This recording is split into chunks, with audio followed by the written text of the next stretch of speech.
आज जिस पर्सनालिटी की मैं बात करूंगी, इन्हें साउथ का प्रिंस कहा जाता है। रजनीकांत के बाद हाईएस्ट पेड एक्टर यही है साउथ में। इनकी फिल्में इतना ज़बरदस्त बिजनेस करती है और इतने बड़े कमर्शियल स्टार है ये कि खुद बॉलीवुड के बड़े बड़े स्टार्स इनकी फिल्मों को हिंदी में रीमेक करके पैसा कमाते हैं। बात करेंगे उस एक्टर की जिसने हाल ही में एक बयान देकर बवाल मचा लिया कि बॉलीवुड मुझे अफोर्ड नहीं कर सकता। आप समझ ही गए होंगे मैं किसकी बात कर रही हूँ, एक्टर महेश बाबू की। महेश बाबू की लाइफ से जुड़ी वो बातें मैं आपको बताऊंगी जो आपने शायद ही सुनी होंगी।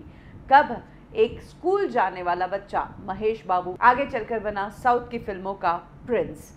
क्यों महेश बाबू बॉलीवुड की फिल्मों से करते हैं नफरत, और कैसे सलमान खान के करियर को रिवाइव करने में महेश बाबू का बहुत बड़ा हाथ है। महेश बाबू का जन्म साउथ के बड़े एक्टर जो प्रोड्यूसर भी रहे कृष्ण बाबू के घर में हुआ। कृष्ण बाबू और इंदिरा के 5वें बच्चे महेश बाबू है। महेश बाबू के एक भाई और 3 बहनें और हैं। महेश बाबू के पिता कृष्ण बाबू ने 2 शादियां की थी, एक तो महेश बाबू की मदर से और सालों बाद उन्होंने अपनी को एक्ट्रेस विजया से शादी की जिनके साथ कृष्ण बाबू ने 40 फिल्में की थी। और इस शादी से भी उन्हें एक बेटा हुआ जिसका नाम रखा गया नरेश, जो खुद भी एक्टर है। अब ये महेश बाबू के स्टेप ब्रदर है। क्योंकि महेश बाबू के पिता बहुत बिजी रहते थे, अपने काम में व्यस्त रहते थे, यही कारण है कि महेश बाबू का बचपन में ध्यान उनके भाई रमेश ने ही रखा। और आगे चलकर पिता ने दूसरी शादी भी कर ली थी, तो माँ के साथ साथ बड़ा भाई हाथ बटाता था और बहनें भी उनका बहुत ध्यान रखती थी। महेश बाबू ने चेन्नई से अपनी स्कूलिंग और कॉलेज की पढ़ाई की और उसके बाद वो एक्टिंग में ही आना चाहते थे। पिता फिल्म इंडस्ट्री में सक्रिय थे, यही कारण है कि एक्टिंग में आने के लिए महेश बाबू को पिता की तरफ से फुल सपोर्ट मिला और एल सत्यानंद नाम के डायरेक्टर से उन्होंने अपनी एक्टिंग सीखी। वैसे तो महेश बाबू एक्टिंग जो है बचपन से ही करते आ रहे थे। 4 साल की उम्र से ही उन्होंने एज ए चाइल्ड आर्टिस्ट फिल्मों में काम करना शुरू कर दिया था। अपने पिता की ही फिल्मों में उन्होंने काम किया था। 8 से 9 फिल्में एज ए चाइल्ड आर्टिस्ट की और ईयर 1999 में उनकी एज एन एडल्ट पहली डेब्यू फिल्म आई। इस फिल्म का नाम था राजा कुमारुडू। महेश बाबू इस फिल्म के लीड एक्टर थे और इस फिल्म में महेश बाबू के साथ एक्ट्रेस जो थी वो थी बॉलीवुड की नामी एक्ट्रेस प्रीति जिंटा। ये फिल्म ब्लॉकबस्टर रही। 80 थिएटर्स में ये फिल्म 50 दिन तक चली, वहीं 55 थिएटर्स में ये फिल्म 100 दिनों तक चली। इस फिल्म ने महेश बाबू को साउथ इंडस्ट्री में खड़ा कर दिया और महेश बाबू को साउथ की जनता ने वेलकम किया प्रिंस कहकर। इसके बाद महेश बाबू को फिल्मों के ऑफर्स मिलना शुरू हो गए और उन्हें फिल्मों के लिए ज़्यादा स्ट्रगल नहीं करना पड़ा। मुरारी नाम की फिल्म उनकी एक और आई। इस फिल्म के लिए भी उन्हें अवार्ड मिला और उनकी परफॉर्मेंस को काफ़ी तारीफ भी मिली। और इसके बाद एक ऐसी फिल्म आई जिसने महेश बाबू को रजनीकांत के बराबर लाकर खड़ा कर दिया। ये फिल्म थी पोकिरी। ये फिल्म सबसे बड़ी ब्लॉकबस्टर फिल्म रही महेश बाबू के करियर की। इस फिल्म में महेश बाबू के साथ इलियाना डिक्रूज आई थी। इस फिल्म ने महेश बाबू को सबसे बड़ा एक्टर बना दिया था और प्रोड्यूसर्स अब उन्हें मुंह मांगी रकम देने के लिए तैयार थे। इससे पहले ऐसा रजनीकांत के साथ होता था और अब महेश बाबू दूसरे सुपरस्टार बने जिन्हें मुंह मांगी रकम मिल रही थी। महेश बाबू एक बड़े स्टार बन चुके थे और यही वो टाइम था जब उन्होंने पर्सनल लाइफ में भी राइट टाइम पर राइट डिसीजंस ले लिए।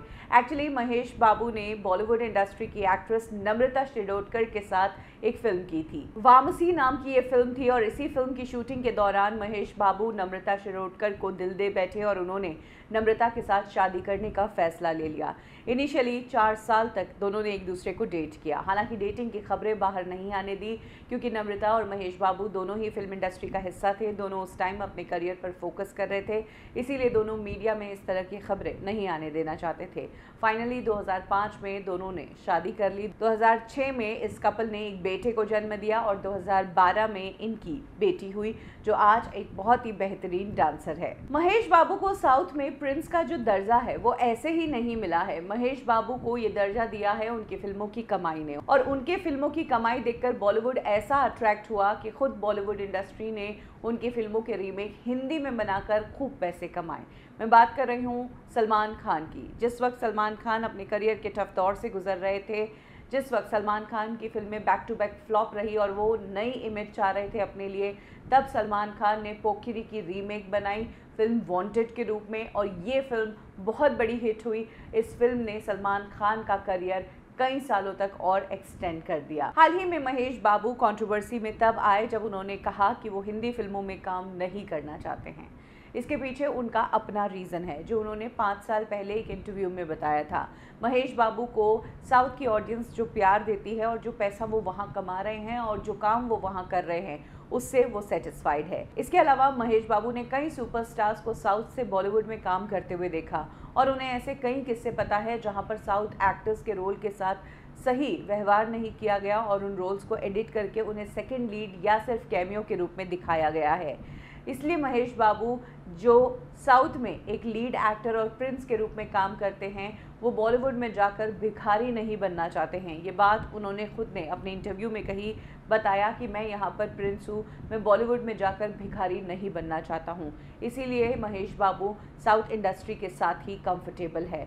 हाल ही में तो महेश बाबू ने ये तक कह दिया कि बॉलीवुड वाले मुझे अफोर्ड नहीं कर सकते हैं और बॉलीवुड में काम करना मेरे लिए टाइम वेस्ट की तरह है।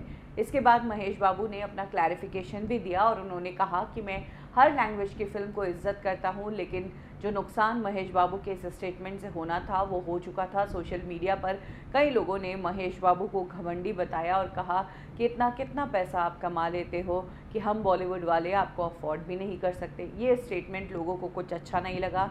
एक सुपरस्टार जिसे जनता प्रिंस का दर्जा देती है, उन्होंने जब ऐसा स्टेटमेंट दिया तो लोगों को आपत्ति हुई, क्योंकि उनके कई फैंस हैं जहां तक ये संदेश पहुंचता है जो बॉलीवुड के लिए अच्छा नहीं है और ना ही महेश बाबू के लिए अच्छा है। यही कारण है कि बाद में अपने स्टेटमेंट पर महेश बाबू को क्लैरिफिकेशन देना पड़ा। हालांकि महेश बाबू की तरह और भी कई सुपरस्टार्स हैं जो बॉलीवुड इंडस्ट्री में काम नहीं करना चाहते हैं। यश जो KGF 2 में अभी नज़र आए और जिनकी फिल्म ने बॉक्स ऑफिस पर रिकॉर्ड तोड़ कमाई की है, वो भी कह चुके हैं कि वो बॉलीवुड इंडस्ट्री में काम नहीं करना चाहते हैं। वो साउथ में राजा कहलाते हैं, यहाँ की ऑडियंस ने स्टार बनाया है, यहाँ की ऑडियंस ने प्यार दिया है, तो वो यहीं रहेंगे, वो बाहर नहीं जाएंगे। कुछ इस तरह के डिसीजंस, अपनी अपनी राय है, उस वजह से इन्होंने ऐसी बात कही। अदरवाइज बात करें महेश बाबू के करियर और उनकी लाइफ की, तो वो अपने काम से काम रखते हैं, कंट्रोवर्सी से दूर ही रहते हैं। हाँ, ये सोशल मीडिया के कारण एक नई कंट्रोवर्सी में वो फंस गए। अदरवाइज इतने बड़े सुपरस्टार होने के बावजूद कंट्रोवर्सी फ्री रहना और एक क्लीन इमेज रखना इस इंडस्ट्री में बहुत मुश्किल है। बट महेश बाबू के लिए कह सकते हैं कि वो ऑलराउंडर है। महेश बाबू की कौन सी फिल्म में उनका कौन सा कैरेक्टर आपको पसंद आया, कमेंट सेक्शन में ज़रूर शेयर करें।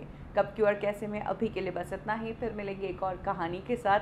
तब तक के लिए लाइक करें हमारा फेसबुक पेज बॉलीवुड ठिकाना, फॉलो करें हमें इंस्टा पे और सब्सक्राइब करें हमारा यूट्यूब चैनल बॉलीवुड ठिकाना।